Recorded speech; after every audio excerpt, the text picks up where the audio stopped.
Ndị be anyị kenekwenụ m unu. Anyị si ka nke onye chiri ya zerụkwa. Anyị si n'ụbọchị nke taa dịrị na anyị na mma. Na ihe dịka echi na echi ada agwụ agwụ. Otu anyị kwuru otu akọ ya dịrịrị. Ise dịka o si dị, ihe a bụ Eastern News 24. Ka anyị si na-ewetara ya bụ ozi ọnụ ụjọ gị na ugbu a n'iru akwụkwọ gbasịta maka ya bụ ife unu na anụ na-eme n'obodo anyị nọ n'ime ya. Anụ gboro onwe a na-azụ n'ala Igbo. Ya bụ ife ka na-ewetara na Eastern News 24. Ya wetara n'iru akwụkwọ bụ n'ụbọchị nke taa bụ according to one of the Biafran activists, and he quotes, Biafrans react as ICJ, International Court of Justice, grants Biafran Prime Minister Simon Ekpa possible solution.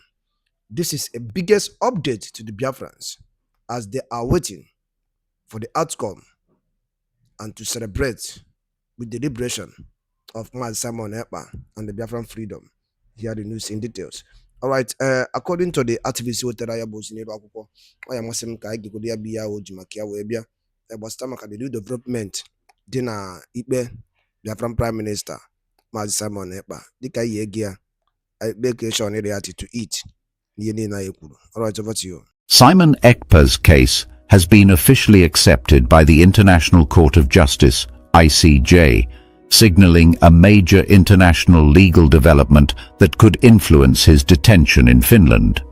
Simon Ekpa's lawyer, Kalgmerus, submitted the case file to the ICJ, which triggered international attention and legal momentum, including responses from Finland's justice system. The Finnish government dropped all charges and dismissed the case against 4 Biafran citizens who were arrested alongside Simon Ekpa, citing a lack of evidence. This release of the 4 individuals occurred immediately after Simon Ekpa's ICJ case was accepted, raising suspicions about the strength and motivation behind the original charges. The president of Finland, Alexander Stubb, traveled to Tanzania, a close ally of Burkina Faso's President Ibrahim Traoré, sparking speculation that Simon Ekpa's case was discussed in diplomatic meetings. Finland pledged support to the International Criminal Court, ICC, a body under the ICJ, by seconding a legal expert, which is seen as a gesture to align with international legal standards amid Simon Ekpa's case. Bianca Odumegwu Ojukwu was reportedly summoned by Captain Ibrahim Traoré but declined to attend in person, opting to send a delegate instead due to her political obligations in Nigeria. President Bola Ahmed Tinubu recently visited Anambra State and made promises to end marginalization in the southeast, but critics argue his words are hollow without real actions. This news update also highlights growing insecurity in Nigeria, revealing that terror groups in Borno State are now using advanced armed drones that evade detection, indicating high-level internal sabotage. Overall, the ICJ's acceptance of Simon Ekpa's case could delay his legal process in Finland, offer him international legal protection, and enforce accountability on both Finland and Nigeria through global legal oversight. The story that recently broke about the International Court of Justice accepting Simon Ekpa's case is arguably one of the most significant developments not just in his personal legal battle, but also in the broader conversation about the Biafra movement, international justice, and African sovereignty. This moment is much more than just a legal update. It is the unfolding of a major international confrontation with implications that stretch from the quiet halls of the International Court of Justice in The Hague to the restless towns of southeastern Nigeria. It also reaches as far as the remote corners of Borno State, where insecurity festers and drones now fly silently overhead, operated not by government forces, but by terror groups. And in the midst of all this, Simon Ekpa remains locked up in Finland, but no longer in silence or darkness. To understand why this news is shaking the table, we must first understand the significance of the International Court of Justice's acceptance of Simon Ekpa's case, the International Court of Justice, commonly referred to as the ICJ, is the principal judicial organ of the United Nations. It is not an ordinary court that just anyone can walk into and expect a hearing. It deals with issues of grave international importance. It is the court nations run to when diplomacy fails, and when justice must be declared not only for individuals, but for the conscience of the world. For Simon Ekpa to have his case accepted by this court speaks volumes. Simon Ekpa's lawyer, a man named Kalgmerus, submitted the case file to the International Court of Justice with the hope of getting international oversight on the legal proceedings taking place in Finland. Many saw this as a long shot, but then something happened that no one truly expected. The International Court of Justice accepted the case. Just like that, Simon Ekpa went from being a local detainee held in Kilmakoski Correctional Center in Finland to becoming the subject of a global legal and diplomatic conversation. Almost immediately after the International Court of Justice took up Simon Ekpa's case, the Finnish government made a surprising move. They dropped all charges and dismissed the case against the 4 Biafran citizens who were arrested alongside Simon Ekpa back in November 2024. These 4 individuals were initially accused of being terrorist financiers. But as soon as the case reached international eyes, Finland seemed to reconsider. Citing lack of evidence, all charges were thrown out. The timing of this decision is critical and has led many to question the integrity of the original accusations. Why were these 4 individuals held for months without solid evidence, only to be suddenly released the moment the case reached the International Court of Justice? For many Biafrans and observers around the world, this timing did not feel like a coincidence. Rather, it felt like a signal, a message that something bigger is in play. If Finland could drop the charges so suddenly, then what was the motivation for their detention in the first place? Was it really about the law, or was it about politics? Was it about silencing a voice that had become too loud, too radical, and too influential? While all of this was happening in Finland, thousands of kilometers away, a different kind of movement was unfolding. The president of Finland, Alexander Stubb, took a diplomatic trip to Tanzania. Now, under normal circumstances, this would not be newsworthy. But these are not normal times. Tanzania is not just another African country. It is a close ally of the president of Burkina Faso, Captain Ibrahim Traoré. Captain Ibrahim Traoré, in turn, is known to be a strong supporter of anti-colonial efforts across Africa, and he has shown more than a passing interest in the Biafra movement. Many people believe that Ibrahim Traoré sees in Simon Ekpa not just a political agitator, but a symbol of African resistance. President Alexander Stubb's visit to Tanzania raised many eyebrows. He announced that the visit was to celebrate 60 years of diplomatic relations between Finland and Tanzania.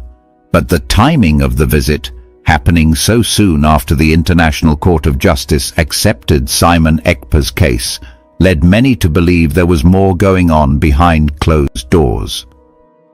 3 days in Tanzania, accompanied by a business delegation, might sound ordinary on the surface. But to the trained eye, this trip could very well have involved quiet diplomacy, private discussions on Simon Ekpa's case, and how Finland might handle the growing international pressure. Meanwhile, Finland made another curious move. The Finnish government announced that it would second a legal expert to the International Criminal Court. The International Criminal Court is a judicial body under the International Court of Justice, and it deals with the gravest international crimes. On the surface, this move looked like Finland simply reinforcing its commitment to international law. But again, the timing was suspicious. This announcement came almost immediately after Simon Ekpa's case was accepted by the International Court of Justice, and it was hard for observers not to draw a connection. Was Finland trying to demonstrate compliance and goodwill to the international community as a way to mitigate the attention now being placed on its treatment of Simon Ekpa? If that was their intention, then they were too late. The world was already watching. The release of the 4 Biafran citizens, the diplomatic trip to Tanzania, and the move to support the International Criminal Court were all unfolding in rapid sequence. For Biafrans at home and abroad, it felt like a moment of vindication. For years, their cries had gone unheard. But now, with Simon Ekpa's case in the hands of the International Court of Justice, there was hope that the world might finally listen. But this unfolding story did not stop there. In another interesting twist, Captain Ibrahim Traore reportedly summoned Bianca Odumegwu Ojukwu. Bianca Odumegwu Ojukwu is not just anyone. She is the widow of Chukwuemeka Odumegwu Ojukwu, the man who led the original Biafra movement in the 1960s. She is also a respected political figure in Nigeria. When Captain Ibrahim Traore summoned her, it was seen as a symbolic move, a way of acknowledging the deep roots of the Biafra struggle and connecting the past with the present. However, Bianca Odumegwu Ojukwu declined to attend in person. She cited her political obligations in Nigeria and instead sent a delegate. Some saw this as a diplomatic move to avoid getting too entangled in what is fast becoming an international chess game. Others felt she missed an opportunity to speak directly to one of Africa's most vocal advocates for anti-colonial justice. Whatever the case, the symbolism of that invitation cannot be ignored. It shows that the Biafra issue is no longer just about Nigeria. It is being discussed in boardrooms and presidential villas across the continent. Meanwhile, in Nigeria, President Bola Ahmed Tinubu made a visit to Anambra State, a key state in the southeast and a stronghold of Biafran identity. During his visit, he made a bold promise to end the marginalization of the southeast. That promise was met with mixed reactions. For some, it was a sign that the federal government was finally ready to listen. But for many others, it sounded like empty rhetoric. They asked, if President Bola Ahmed Tinubu really wanted to end marginalization, why wait until now? Why only speak and not act? Critics pointed out that the Southeast has long been neglected in terms of infrastructure, political appointments, and economic development. Simply saying that marginalization would end does not make it so. Actions must follow words, and for too long, those actions have been missing. People in the Southeast want schools, roads, hospitals, jobs, and justice, not just speeches. As all of this played out on the legal and political front, a different kind of threat emerged from Nigeria's northeast. News broke from Borno State that terror groups are now deploying advanced armed drones that are difficult to detect. This development has alarmed both citizens and security agencies. It suggests that these terror groups have access to technology that is not supposed to be in their hands. And this has led many to suspect that there may be internal sabotage within Nigeria's security apparatus. The use of armed drones by non-state actors is a serious escalation. It means that the battlefield is evolving, and the Nigerian military might not be fully prepared for the kind of warfare these groups are now capable of waging. But beyond the technical aspect, this development reveals a deeper issue. Nigeria is struggling to control its internal threats, and while it focuses its energy on detaining political figures like Simon Ekpa, more dangerous forces are gaining strength in the shadows. It is in this complex environment that the acceptance of Simon Ekpa's case by the International Court of Justice becomes so significant. It forces everyone, Finland, Nigeria, and even international observers, to reconsider their stance. It introduces a new layer of legal oversight that cannot be easily brushed aside. And it offers Simon Ekpa a chance, however slim, to argue his case on the global stage. Simon Ekpa's supporters see this as a breakthrough. For years, they have believed that the Nigerian and foreign systems were aligned against them, that the doors of justice were closed, and that no one would ever truly listen. But now, the highest court in the world is listening. And that changes everything. As this story continues to develop, we can expect more twists and turns. Diplomatic discussions will likely intensify. Finland will face pressure to justify its actions. Nigeria will be asked to respond to international inquiries, and the Biafra movement will find itself in the spotlight like never before. But amidst all this, one thing is certain. The acceptance of Simon Ekpa's case by the International Court of Justice is not just about one man's freedom. It is about the broader struggle for justice, dignity, and self-determination. It is a signal to the world that no matter how long it takes, truth has a way of breaking through. The next phase of this story will test many institutions. Will Finland allow due process and transparency to guide its actions? Will Nigeria recognize the need for reconciliation rather than repression? And will the international community live up to its promise of protecting human rights and upholding the rule of law? Only time will tell. But for now, this is a moment of hope. A moment when the cries of the unheard finally found an audience. A moment when Simon Ekpa, once detained and isolated, found his voice echoed in the halls of international justice. A moment when the story of Biafra was no longer just a Nigerian issue, but a global concern. And for many Biafrans, that is a victory worth celebrating. Shortly after the International Court of Justice's decision to take up Simon Ekpa's case was made public, a swell of public reaction began to emerge from various corners of the world. In Finland, opinion was divided.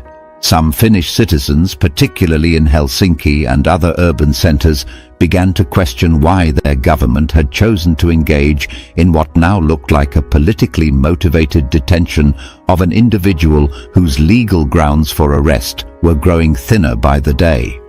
A number of lawyers, university professors, and civil rights organizations began issuing statements, some mild, others bolder, calling for Finland to re-examine its handling of the Simon Ekpa case from both a constitutional and human rights perspective. At the University of Helsinki, a special symposium was convened by a group of international law scholars. The subject was no longer limited to Simon Ekpa as an individual, but was now framed in the broader question: how far can Western nations go in cooperating with foreign governments, particularly those accused of repression, without compromising their own values of democracy and justice? One professor, a noted expert in EU legal policy, bluntly stated that Finland's initial handling of the Simon Ekpa matter risked placing it on the wrong side of history. This comment was widely quoted across Nordic media outlets.